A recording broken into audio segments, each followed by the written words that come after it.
এত বছর পরেও আমরা একটা নির্বাচন করতে পারি। এই দেশের স্বাধীনতার আন্দোলন,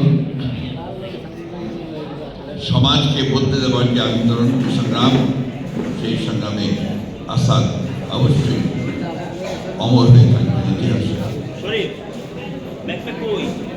আমরা আজকে আরেকটি ছাত্রগণ অভ্যুত্থান পরে এখানে সমাবেত হয়েছে।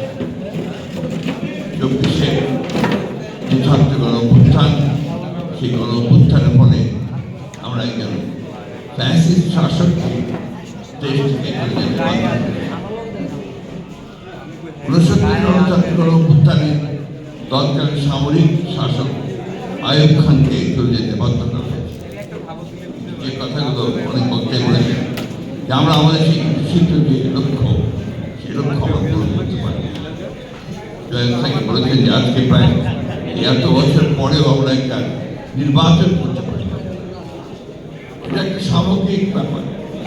আমরা যারা রাজনীতি করি, আমরা চেষ্টা করি, আমরা বদলানোর চেষ্টা করি, কিন্তু দেখা যায় সবগুলো সবসময় আমরা বেরিয়ে উঠি। কারণ প্রতিক্রিয়াশীল যে চক্র আছে, সেই চক্র এত বেশি তারা দৃঢ় হয়ে যান, এত বেশি করে তারা সেই বিপ্লবের বা আপনার সংগ্রামের সেই ধারাটাকে বদলে দিতে চায়। আজকে শহীদ আসাদ প্রাসঙ্গিক এই জন্য যে আমরা যে ফ্যাসিস্টদের বিরুদ্ধে দীর্ঘ সংগ্রাম করেছি, 15 বছর লড়াই করেছি এবং সব শেষে আমরা বিজয় অর্জন